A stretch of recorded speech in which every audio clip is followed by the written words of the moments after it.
ایک نوجوان پر شیر نے حملہ کیوں کر دیا جبکہ وہ حج بیت اللہ کے لیے جا رہا تھا؟ ماں سے نافرمانی کی کیا سزا ملی؟ آئیے مل کر یہ عبرتناک واقعہ سنتے ہیں۔ میں آپ سے گزارش کرتی ہوں کہ دل سے ویڈیو کو لائک اور شیئر کیجیے گا۔ ملک شام میں ایک نوجوان تھا جس کو کم عمری سے ہی اللہ تعالیٰ نے بہت نوازا تھا۔ باپ دادا کی جائیداد تھی جس پر وہ عیش کر رہا تھا۔ اکلوتی اولاد تھا، اکلوتا وارث تھا۔ اس کے پاس اتنی دولت تھی کہ وہ دن رات اس پیسے کو خرچ کر کے اپنی خواہشات پوری کرتا۔ اس کی ماں حیات تھی اور اس کو توفیق نہیں تھی کہ وہ ماں کی خدمت کرے۔ وہ ماں کو چھوڑ چھاڑ کر کبھی اس ملک کبھی اس ملک، کبھی اس شہر کبھی اس شہر گھومتا پھرتا رہتا تھا، پر ماں کی طرف کبھی اس نے توجہ نہ کی اور نہ ہی کبھی اس کے بڑھاپے کی فکر کی۔ اس کی ماں اب عمر کی اس دور میں تھی کہ چل پھر بھی نہیں سکتی تھی۔ ایک بار ایسا ہوا کہ اس کے دوست اسے ملے اور کہا ہم لوگ حج کے لیے جا رہے ہیں، اگر تو چلتا ہے تو ہمارے ساتھ چل۔ ویسے بھی اللہ تعالیٰ نے تجھے اتنا نوازا ہوا ہے کہ اگر تو حج پر چلا جائے گا تو جوانی میں ایک تو حج کم از کم کر ہی لے گا۔ اس نے کہا ہاں یہ بات تو ہے اور میں ہوں بھی مسلمان، چلو اگر تم لوگ کہتے ہو تو میں تم لوگوں کے ساتھ چلتا ہوں۔ حج کا شوق ہوا تھا، دل میں تمنا نہیں تھی، لیکن اللہ تعالیٰ کے حضور وہ جانا چاہتا تھا۔ اس کے دوستوں نے کہا تم اپنی ماں سے اجازت لے لو، تمہاری ماں بوڑھی ہے، اگر وہ اجازت دے تو تم ہمارے ساتھ چلنا۔ دیکھو ماں کا کہنا کبھی نہیں ٹالا۔ اس کے وہ دوست اچھے تھے، اس نے اپنے دوستوں سے کہا چلو اتنا اصرار کرتے ہو تو میں اپنی ماں سے اجازت لے ہی لیتا ہوں، ویسے پوچھنے کی ضرورت نہیں ہے، چلو اخلاقاً ہی صحیح۔ وہ اپنی بوڑھی ماں کے پاس آیا۔ اس کی ماں بری طرح سے کھانس رہی تھی، بہت مشکلوں سے اسے چلا پھرا جا رہا تھا۔ اس نے کہا بیٹا تو آ گیا، تو کہاں ہوتا ہے؟ اس نے کہا بیٹا تو کبھی میرے پاس بھی رہا کر، میری آنکھیں تجھے دیکھنے کے لیے ترس جاتی ہیں، تو کیوں اپنی ماں کو اپنی جھلک تک نہیں دکھاتا؟ اس نے کہا جھلک دکھانے آیا ہوں اور یہ بھی بتانے آیا ہوں کہ حج کا بلاوا آیا ہے اور میں بیت اللہ کے حج کے لیے جا رہا ہوں۔ دیکھو جوانی کا حج تو بہت ہی مقبول ہوتا ہے، تم مجھے فوراً اجازت دے دو تو میں یہاں سے روانگی اختیار کروں۔ ماں نے کہا بیٹا میں چل پھر نہیں سکتی، تو کبھی بھی کہیں جاتا ہے تو میرا دل گھبراتا ہے، ہاں اللہ تعالیٰ کے گھر تو جا رہا ہے، اس سے بڑی آرزو کیا ہوگی؟ تو جاتا ہے تو مجھے بھی اپنے ساتھ لے چل۔ اس نے کہا میں بہت اچھے طریقے سے حج کرنا چاہتا ہوں، تمہیں ساتھ لے کر جاؤں گا تو بلا وجہ کی پریشانی مجھے ہو جائے گی، بلا وجہ میرا حج بھی خراب کرو گی، عبادت صحیح طرح سے کر نہیں پاؤں گا، صرف تمہیں دیکھتا رہوں گا، کیا تمہیں پیٹھ پر لاد کر لے جاؤں؟ ماں نے کہا بیٹا بوڑھی ہو گئی ہوں، کبھی بھی موت کا پروانہ آ سکتا ہے، بس ایک بار زندگی میں حج کر لوں۔ تمہارے باپ سے بھی کہتی رہی اور وہ بھی مجھے حج پر نہ لے کر گئے۔ تو میرے بیٹے ہو اور میری اولاد ہو، اپنی ماں کو حج کرا دو گے تو کیا کہا تھا؟ اس نے کہا پھر وہی بات، بلا وجہ کا بوجھ اپنے سر نہیں لے کر جانا چاہتا، تم مجھے اجازت دو یا نہ دو میں تو جا رہا ہوں۔ ماں کی آنکھوں میں آنسو آ گئے، وہ تھا ہی ضدی، جب ٹھان لیتا تو اس کام کو کر کے ہی چھوڑتا۔ وہ اپنی ماں سے بات کیے بغیر، اس کو ناراض کر کے، دکھی کر کے، بغیر اجازت کے ہی حج کو چلا گیا۔ اپنے دوستوں کے ساتھ وہ چلتا رہا، اونٹ پر سوار تھا۔ اب قافلہ اپنی منزل پر چلتا چلا جا رہا تھا۔ وہ بہت خوش تھا، فخر سے وہ کہہ رہا تھا دیکھو جوانی میں حج کر رہا ہوں، پیسوں کا صحیح استعمال کر رہا ہوں۔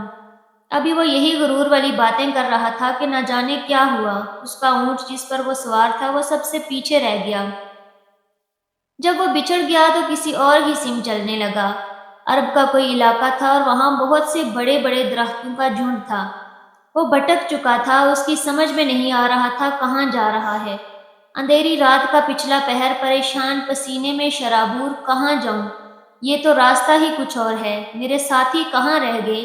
مجھے تو ایسا لگ رہا ہے کہ کسی نے مجھے اٹھا کر کسی اور سمت ہی چلا دیا ہے، اب میں کہاں جاؤں؟ میں تو جانتا بھی نہیں اور یہ اونٹ تو مجھے کہیں اور لے کر جا رہا ہے۔ ابھی وہ خود سے بات نہیں کر رہا تھا، اچانک شیر کے غرانے کی آواز آئی۔ اس کا اتنا بدحواس ہوا کہ وہ سر پر دوڑنے لگا۔ اونٹ کے دوڑتے ہی اس کو جھٹکا لگا اور وہ زمین پر آ کے گرا۔ ریگستان میں مٹی پر وہ گرا تھا۔ اب پیچھے اس کا اونٹ بھاگتا ہوا جا رہا تھا اور آگے اس کا شیر کھڑا تھا۔ وہ گھرا نہیں رہا تھا، باقاعدہ دھاڑ رہا تھا۔ بکھلایا ہوا اس سے پہلے کہ وہ نوجوان وہاں سے بھاگتا، شیر نے حملہ کر دیا۔ حملہ اس قدر اچانک تھا کہ اس کو بھاگنے کا موقع ہی نہیں ملا۔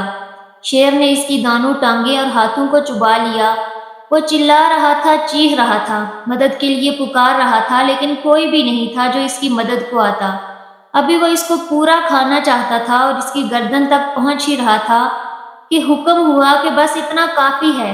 کسی کی آواز تھی۔ اس کی بات سمجھ میں نہیں آئی۔ وہ تو درد سے کراہ رہا تھا، زخمی تھا، تڑپ رہا تھا۔ خون بہتا جا رہا تھا۔ شیر کہاں سے آیا اور کہاں چلا گیا اسے کچھ بھی سمجھ نہیں آ رہی تھی۔ اس کا ذہن تو سن تھا، وہ دیکھ بھی نہیں پا رہا تھا، درد کی وجہ سے بے ہوش ہوتا جا رہا تھا۔ ابھی آدھی بے ہوشی میں تھا، یعنی آنکھیں آدھی کھلی ہوئی تھیں کہ وہاں پر ایک آدمی آتا ہوا نظر آیا۔ عجیب و غریب اس کی شکل تھی، بہت بھیانک۔ وہ مالک وہاں آیا۔ اس نے کہا، میرا شیر تمہارا کام جو تمام کر ہی چکا ہوتا، بس میرا حکم تھا کہ تمہیں پورا نہ مار جائے۔ اب بیٹا جو سامان لے کر آئے ہو وہ سب میں لے کر جا رہا ہوں، جتنا پیسہ ہے، روپیہ ہے، سب مجھے دے دو۔ وہ کیسے دیتا، اس کو تو اپنا ہی ہوش نہیں تھا۔ اس آدمی نے جو چور آ چکا تھا سارا پیسہ لوٹ لیا اور وہاں سے چلتا بنا۔ اسے وہیں راستے پر چھوڑ دیا۔ موت نہیں لکھی تھی اس کی تو وہ مرا نہیں، لیکن کئی دن تک بے ہوش رہا۔ پھر جب ہوش آیا تو درد سے تڑپ رہا تھا۔ خون تو رک چکا تھا لیکن زخم ابھی بھرا نہیں تھا۔ کوئی پریشان حال نہیں۔ زندگی تھی تو اللہ تعالیٰ نے اسے وہاں پر سلامت رکھا ہوا تھا کہ کسی اور جنگلی جانور نے اسے نہیں کھایا تھا۔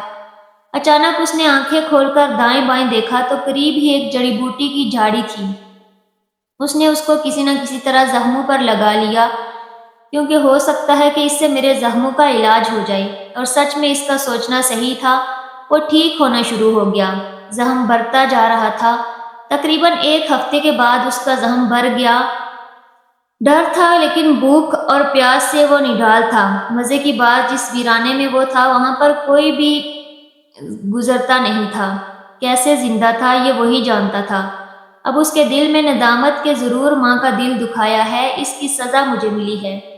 وہ روتا رہتا، یا اللہ مجھے معاف کر دے، میں تو اسے معافی مانگتا ہوں۔ میں نے اپنے پاس موجود دولت کا، جائیداد کا اور پیسوں کا غلط استعمال کیا، اپنی ماں کا دل دکھایا۔ وہ غریب اپاہج مجھ سے کہتی رہی، بیٹا مجھے لے کر چل۔ میں تو اس کی خواہش کو بھی پورا نہ کر سکا۔ اسے اپنے کندھے پر ڈالنا پڑے گا یہ سوچ کر میں اسے وہیں چھوڑ آیا۔ یہاں پر تو میں ہی اپاہج ہو گیا، نہ ٹانگیں بچی نہ ہاتھ بچے، اب تو میں کسی کام کا نہیں رہا۔ یا اللہ اگر تو نے میری زندگی رکھی ہے اور اب بھی میں سلامت ہوں بغیر کھائے پیے، تو مجھے امید ہے کہ تم مجھے ایک موقع ضرور دو گے اور میں اپنی ماں کے پاس جا کر معافی مانگوں گا۔ کوئی تو غیبی امداد بھیج دے یا اللہ۔ اس کے بعد اس کی تڑپ کو پہنچا دیا گیا بیت اللہ کے مؤذن کے کانوں تک۔ ایسا ہوا کہ بیت اللہ کے مؤذن تھے جو صبح اور شام وہاں پر اذان دیا کرتے تھے۔ ان کے خواب میں اشارہ غیبی ہوا کہ اٹھو اور فلاں جنگل میں جا کر فلاں نوجوان کی خبر لو، مجھ کو اس کے حال پر رحم آتا ہے۔ اس نے وہ ایک بڑی غلطی کی کہ اپنی ماں کا دل دکھایا۔ اس کی اجازت کے بغیر حج کے لیے جا رہا تھا اور اس کو لے کر نہیں گیا، مگر چونکہ میرے ہی دربار میں آ رہا تھا اس لیے مجھے بھی اس کی خاطر منظور ہے اس کی دعا جو وہ کر رہا ہے۔ چنانچہ وہ مؤذن سے بیدار ہوئے اور بتائے ہوئے جنگل کی جانب روانہ ہو گئے۔ یہ خواب بھی انہوں نے 3 دن تک دیکھا تھا۔ 3 دن کے بعد جب تصدیق ہو گئی کہ خواب حقیقت سے پر ہے تو سمجھ گئے جس جنگل کی طرف اشارہ کیا ہے مجھے وہاں جانا چاہیے۔ وہ وہاں پہنچے تو کیا دیکھا، سچ میں ایک نوجوان پڑا ہوا ہے۔ اس کے ہاتھوں اور پیر کٹے ہوئے ہیں۔ قریب جا کر پوچھا، اے شخص تیرا یہ حال کیسے ہوا؟ اس نے کہا، میں نے اپنی ماں سے اجازت لیے بغیر راہ کعبہ میں قدم رکھا، اس لیے میرا یہ حال ہوا جو آپ کے سامنے ہے، تاکہ بندگان خدا کو عبرت ہو کہ والدین کا بڑا حق ہے، ان کی اجازت کے بغیر حج کے لیے بھی جانے میں ایسا معاملہ درپیش آتا ہے۔ اور سب سے بڑی بات کہ میں نے اپنی ماں کو ناحق تکلیف پہنچائی۔ اور انہیں عزا دی۔ وہ رو رہی تھی، تڑپ رہی تھی، مجھے کہہ رہی تھی مجھے اپنے ساتھ لے چلو۔ اپنی ماں کو میں نے بوجھ سمجھا اور اسے کہا کہ تیرا بوجھ اپنی پیٹھ پر کیوں میں لادوں گا، تجھے کیوں اپنے اونٹ پر بٹھاؤں گا، جبکہ اتنا پیسہ تھا میرے پاس کہ اس کے لیے عالیشان سواری تیار کروا سکتا تھا، لیکن میں نے ایسا نہیں کیا، پیسہ اپنے اوپر لگایا۔ میں نے اس سے کہا میری عبادت رائے گاہ جائے گی، تجھے میں اپنے ساتھ لے کر جاؤں گا۔ آج دیکھو میں خود اپاہج ہو گیا، میری ٹانگیں کٹ گئی، میرے ہاتھ کٹ گئے، میں خود محتاج ہو گیا، مجھے معاف کر دے اے اللہ، میں بہت برا ہوں، میرا انجام دیکھو۔ یہ سن کر موذن نے کہا خیر جو ہوا سو ہوا، اب تم سچے دل سے توبہ کرو، تمہاری دعا تو قبول ہوئی ہے، تم نے اللہ تعالیٰ سے دعا کی تھی غیبی امداد بھیج۔ میرے خواب میں 3 دن تک آتا رہا کہ فلاں بندہ حج کے لیے آ رہا تھا، ہمارے گھر پر حاضری کے لیے جاؤ، اس کی مدد کرو۔ اس نے موذن سے درخواست کی کہ آپ یہاں پر پہنچے ہیں، اللہ تعالیٰ نے آپ کو یہاں پہنچایا ہے، بس ایک درخواست ہے کہ مجھ کو میری ماں کے پاس پہنچا دیں۔ میں ابھی خانہ کعبہ نہیں جانا چاہتا، وہاں تو میں جاؤں گا، لیکن پہلے مجھے میری ماں سے ملنا ہے، پہلے مجھے اسے منانا ہے تاکہ اس کو راضی کروں، اور جس طرح سے ایک بار حماقت کر کے اپنے سفر حج کو کھوٹا کیا ہے، ہاتھ پاؤں سے محروم ہو گیا ہوں، ایسا نہ ہو کہ دم آخر ایمان سے ہی محروم ہو جاؤں اور سفر آخرت کو کھوٹا کر لوں۔ موذن نے یہ سن کر اس کو گود میں اٹھایا اور اپنی سواری پر بٹھا دیا، اس کو اس کے وطن لے جا کر اس کی ماں کے دروازے پر بٹھا دیا۔ لڑکے نے کہا آپ اندر نہیں جائیں گے؟ موذن نے کہا نہیں، میرا کام یہاں تک تھا، میں جا رہا ہوں، اب تم جانو تمہاری ماں جانے۔ وہ واپس چلا گیا، اس کی ماں اندر بیٹھی تھی۔ جوان ابھی دروازہ کھٹکھٹانا چاہتا ہی تھا کہ اس کے کانوں میں اس کی ماں کی آواز آئی۔